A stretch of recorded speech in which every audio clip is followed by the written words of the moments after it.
The massage ball is a great tool to release tension in the body, and it's a great way to self-assess the body on a daily basis to work out how hard you're going to train and what you need to work on, and how well you're recovering from the workouts that you've done in the last kind of 72 hours. So I usually start with just the base of the foot, just working into the plantar fascia, just getting a good feel for there. Hard surfaces, shoes really ruin our feet, so getting into those is really important to just keep that dexterity and control and mobility through the foot and all those smaller bones in the foot. A very common thing, I'm going to have a barefoot gym, so that way people can really use their feet, but it's so common that people are very uncomfortable to be bare feet, and it's the natural state for us to be in. And I guess kind of use shoes as a crutch, and then over their whole life they've had all that support, so their feet just get weaker and weaker and tight and restricted and bound up. So releasing those is really good. You want to get to the point where you can kind of stand on it and that's not too uncomfortable. Work right through, right into the calcaneus and get all those different attachments. Depending on how much time you have, you can spend more on each area. I like to do kind of a 5-minute version of just scanning through every day, and if I've got a problem area, I'll work on that. So getting into the perineals, into the tibialis anterior, really important to release that lower limb tension. Helps a lot with developing better hamstring flexibility if you've worked on that. Getting through that gastrosoleus complex, pointing the toe, flexing so you get that active release. That works well in the tibialis anterior and the perineals as well. Pretty much all the muscles in the body kind of doing that dynamic work. Get a bit more pressure. Make sure you balance left to right.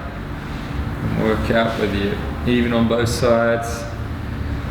And if there's any nasties in there, just work through them. Use the breath. Really important to slow your breathing down. Be more aware of every breath. I like the 5 inhalation, 5 exhalation, 5 hold out, and just doing that nice nasal breathing. So you're filtering the air, humidifying the air, and then better facilitating nasal breathing for overall health. The easier that is for you to do, sleep better, move better, feel better. So going to the top of the gastroc behind the knee is really good. A lot of the times when you kind of aggravate the knee or set it off a little bit, the attachments of the gastroc up the top will get inflamed. Plus you've got the popliteus muscle and the plantaris behind the knee. You can actually get into those. They are pretty nasty, so be mindful of that. And you've got the bursa behind there as well. Sometimes when you set the knee off, that can swell up. So using the combination of this and the band wraps can help flush that out if that's a challenge. Same in the ankle, using the band wraps as really well as the whole knee. Work quite well, wrist, ankles, elbows. So then getting into the top, the attachment there. I like it on the ground, but if you're less flexible, or if you want to do the active release by bending the knee and straightening it, then doing it up onto a step or a chair, so you've got a hard surface so you can bend the knee back because the ground's obviously in the way here. But just getting a good feel through there. And then going into the glutes after is really good as well. Just getting a sense of how they are. So getting obviously the more superficial glute max, going into the glute med, glute minimus, getting all those deep internal, external rotators, internal rotators. So right in there, usually some nasty ones in the piriformis. You got gemellus superior, inferior, obturator, externus, internus. So let me feel both sides. Again, just like the foot, you should be able to get to a point where you can handle that full body weight pressure in there. It does take a bit of work, but sometimes you've done glutes in the last 3 days and they're really sensitive because you've worked them. But a lot of people have this idea they've always got to be sore to be making progress, but as you're more conditioned, it gets harder to get sore, and it's a good thing. It's good that you're always in better condition, that you don't have to force it. Usually I find each month though, that first week of the new movements, I'll get a bit sore just from changing things a little bit. Going into the lower back, I like working up left and right through the back and just finding tight spots in the lumbar spine, in the region below the ribs above the pelvis, just doing kind of flexion extension movements. from the lower ribs to the upper ribs to the neck, getting those flexion extension, using it like that, whereas when you're doing it in the lower back, you're going to use the pelvis. In that mid-thoracic, you can do the arm raises, reaching across. In the upper thoracic and the neck, you do the head rotations as well as the flexion extension. Let's have a look at that. So just placing the ball in there, like a nice elbow, getting in there and just dig it in, get some flexion extension. So again, you're on each side of the spine, not on the actual vertebra. So you're not going to bruise it. You're just getting in there, finding some deep spots, especially in the QL, you can get some nasties. And just use that breath to relax into it. When you get a good one. So I like working up the spine, finding where it's tight. Works left to right, flexion extension, just get it in deeper, keep coming up higher. And just control the amount of pressure with the legs. If it's too tight, it's tender. You don't want to aggravate it. So if you're going over like a 7 out of 10, chances are you're going to make it tighter because the body will fight back. So you want to have a mild stress response, but then you want to relax and breathe into it. So you don't want, and everyone's a bit different with stress responses. So some people really like a heavy massage and respond super well to it, whereas other people it just is overload for them, and then it has the opposite response. So work with your tissues in the way that they respond best, and that's why I like to encourage people to do it every day. So you learn how to. You learn if you need more or less pressure or what level of discomfort works well to get the results that you're after. So once you kind of up into that, especially around the mid-thoracic, you can get that exhale, inhale, or you can kind of hold it and then exhale and relax into it.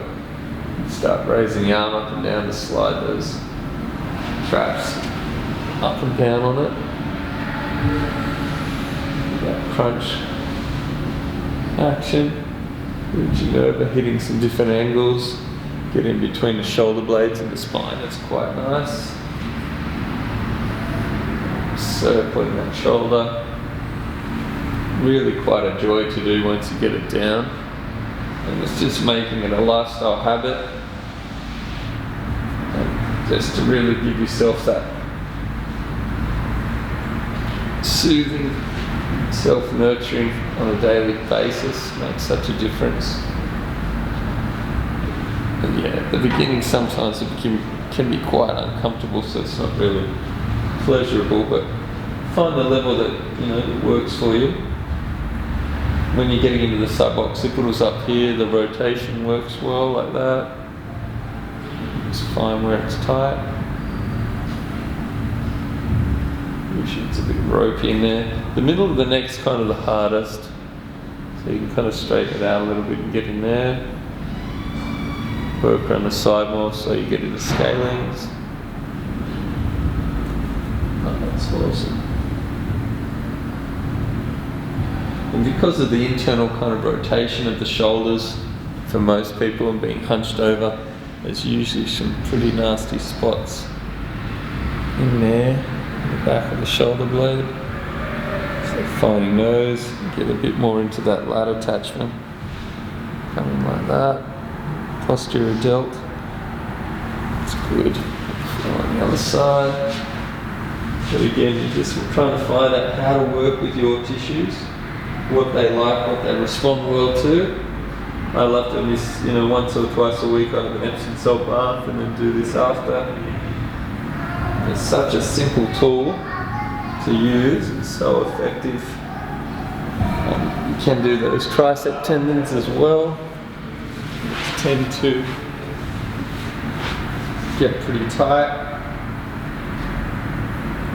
Forearms, especially with all the pull-ups and the handstands, all of that.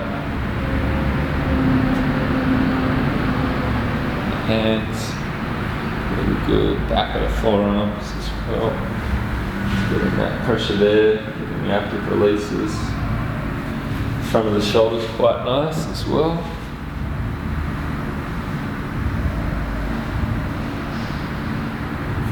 Where that's tight.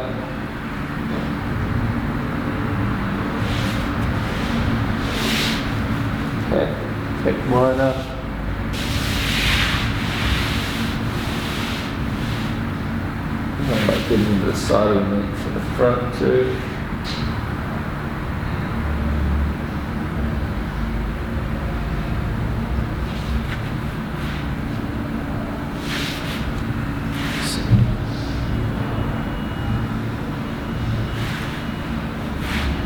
But again, just working with your tissues, getting to know your own body, how to aid that recovery.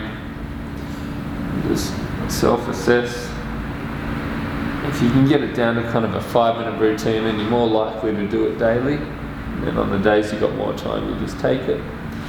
So get into that, keep releasing all the tissues, make your body feel good. You've got to be in it, you've got to wake up in it for the rest of your life, so you may as well look after it. Enjoy.